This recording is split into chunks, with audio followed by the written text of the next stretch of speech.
Donc, nous allons parler ce soir comment le mal-être s'installe pour mieux comprendre comment sortir du mal-être et revenir vers le bien-être, bien sûr. Ça va déboucher donc sur des solutions concrètes. Un très fort pourcentage des douleurs sont dues à ce qu'on appelle des lésions ostéopathiques. Qu'est-ce que c'est que l'ostéopathie? En fait, c'est un médecin américain qui, il y a plus de 100 ans, a fait la collection de toutes les techniques millénaires de reboutage pour les mettre à la lumière de la médecine de l'époque, et c'est devenu l'ostéopathie. Et donc, quand un os se met de travers de quelques millimètres, ça va générer des symptômes extrêmement importants, des très grosses douleurs. On peut avoir des lumbagos, des sciatiques, des névralgies faciales à cause de lésions ostéopathiques. Donc on voit qu'une toute petite cause mécanique va entraîner des grandes conséquences au niveau du mal-être, et notamment au niveau de la douleur. Alors depuis 150 ans, les choses ont beaucoup évolué.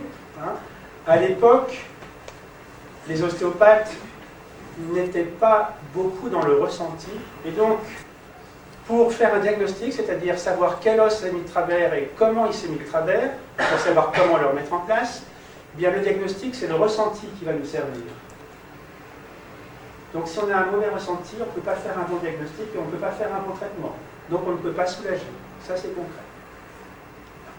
Donc au début, en gros, le diagnostic, on passait les doigts, puis on sentait une bosse, il y avait un os qui dépassait. Ça, c'était le diagnostic, c'est un peu frustre. Et puis la manière de corriger, c'était un peu violent, on faisait crac, on donnait un grand coup de poing pour faire entrer la bosse. On appelle ça le cracking, on appelle ça le structurel. Ça correspond à une vision de la médecine très mécaniste. Qu'est-ce qui ne va pas? L'os n'est pas à sa place.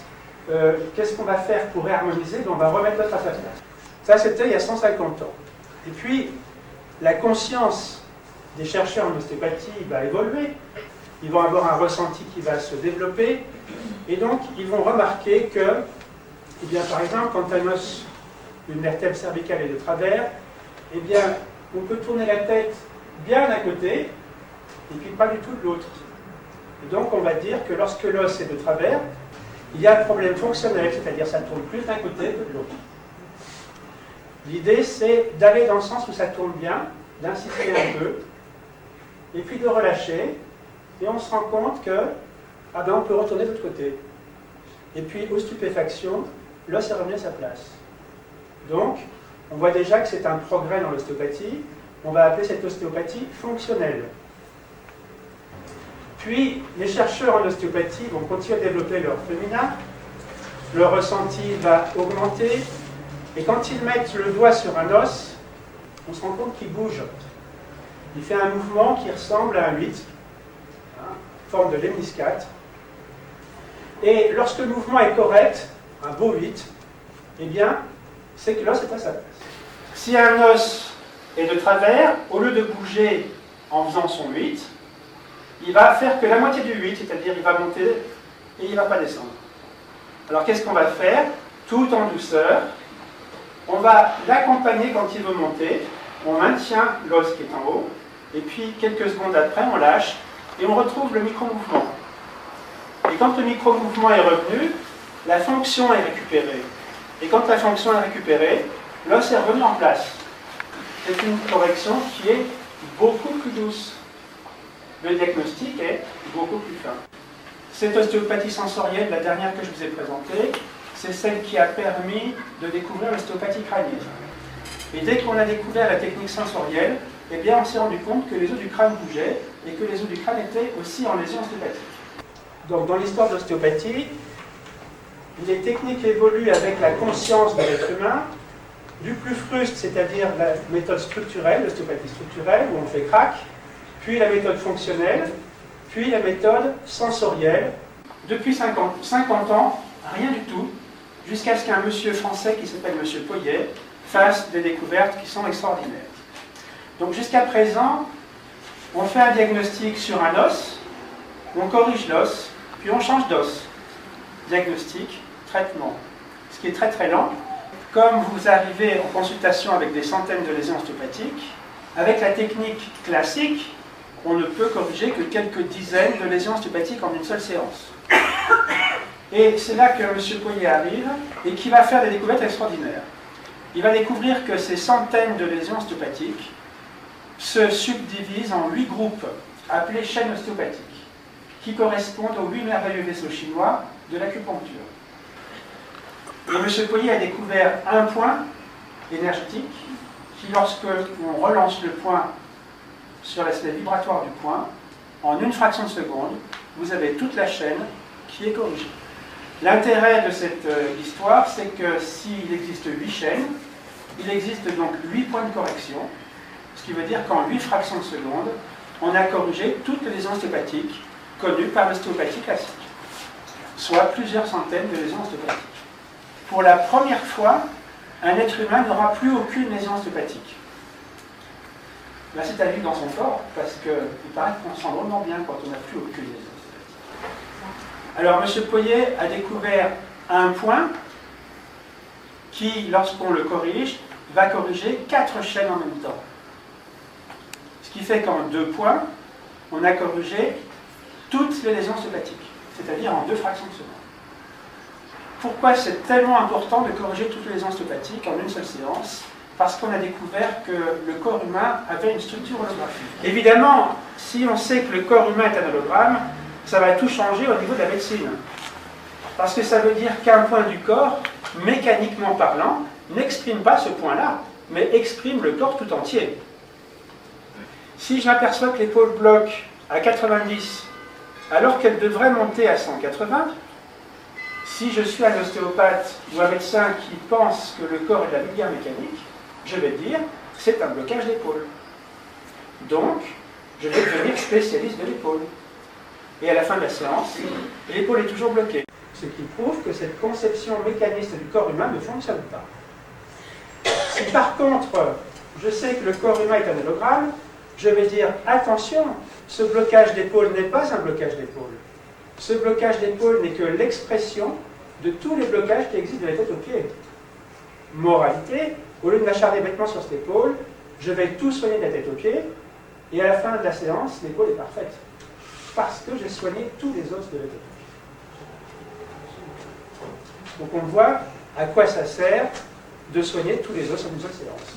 Eh bien, je pense qu'on va passer à la pratique pour que vous puissiez voir à quoi ça ressemble. Est-ce que quelqu'un accepte de venir prêter son corps à la séance pour être cobaye? Donc maintenant, on va tester la rotation interne de hanche. Ça veut dire rotation interne de la cuisse. Eh bien, vous ne pouvez plus aller plus loin. Donc là, on va dire que la hanche est extrêmement bloquée. Elle est bloquée à 0 degré. Si la hanche est à 0 degré, ce n'est pas normal. La hanche devrait tourner à 90 degrés. À 0 degré, le muscle est extrêmement contracté. Ça augmente la pression dans l'articulation. Eh bien, ça use 10 fois plus vite que la normale. Et quand il n'y a plus de cartilage et que c'est complètement usé, on appelle ça de l'arthrose et on propose une prothèse de hanche. D'où la question, comment est-ce qu'on va faire relâcher une contracture musculaire? Revenons-en à l'hologramme. Quand elle a toutes les lésions ostéopathiques de la tête aux pieds, ça contracte au maximum. Les meilleurs ostéopathes vont vous remettre quelques dizaines de lésions ostéopathiques en une seule séance. Ça va relâcher un petit peu. Et ce qu'on va faire maintenant, on va remettre en place toutes les lésions ostéopathiques en une seule séance. Ça va relâcher complètement. Quand on est à 0 degré, c'est déjà extrêmement bloqué et c'est très méchant. Je veux dire, la probabilité de prothèse de hanche, elle est assez importante.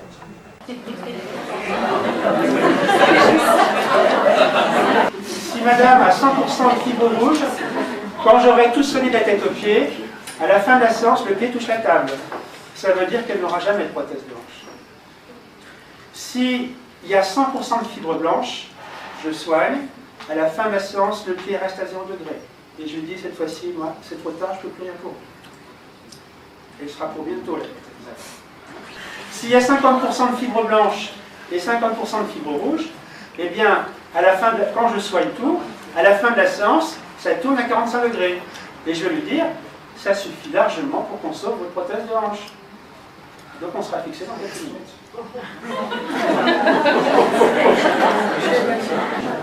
Rappelez-vous, pour les lésions ostéopathiques, connues par les ostéopathes, dans les 3 plans de l'espace, 8 chaînes, 8 points de correction, mais on avait trouvé un point qui corrigeait 4 chaînes, donc 2 points de correction. Ce qui veut dire 2 points de diagnostic, et là je sais exactement toutes les lésions ostéopathiques qu'elle a dans le corps. Alors, si vous voulez, le crâne, pour moi, c'est un peu comme l'écran de l'ordinateur, où je vois tout ce qui se passe dans le corps. Maintenant, pour faire la correction de tout ce qu'il y a dans le corps, je vais me servir d'un clavier d'ordinateur d'où je vais programmer toutes les corrections. Et ce clavier d'ordinateur, c'est le sacrum. Alors, évidemment, avec la découverte de M. Poyet, c'est une conscience qui agit sur une conscience. Donc, ça va être beaucoup plus doux, ce qui explique que les personnes qui sont corrigées ressentent l'effleurement d'une aile de papillon, rien de plus. De quoi ne plus avoir peur de l'ostéopathie. Alors là, j'ai soigné toutes les lésions ostéopathiques connues par les ostéopathes, c'est-à-dire celles qui sont dans les 3 plans de l'espace. Et je vous propose qu'on fasse un bilan intermédiaire, donc vous allez retester les hanches et les épaules. On était à 0 degré, là on est à 30 degrés. Ah. Donc tout à l'heure on était à 80, c'est ça, 70-80 à gauche? Oui.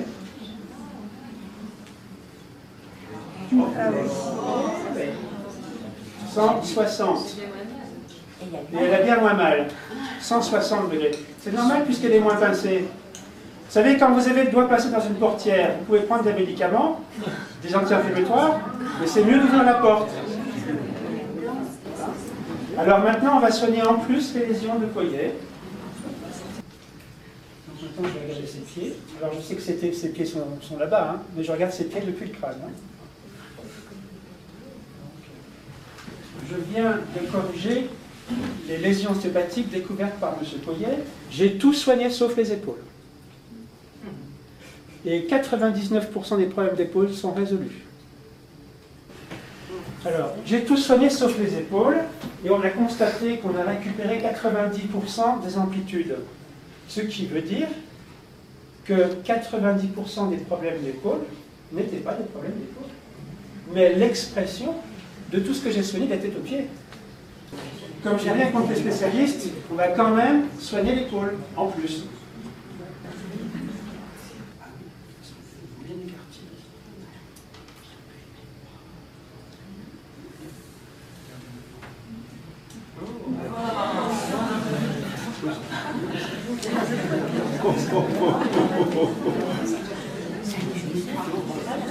Madame a été opérée de l'épaule il n'y a pas longtemps.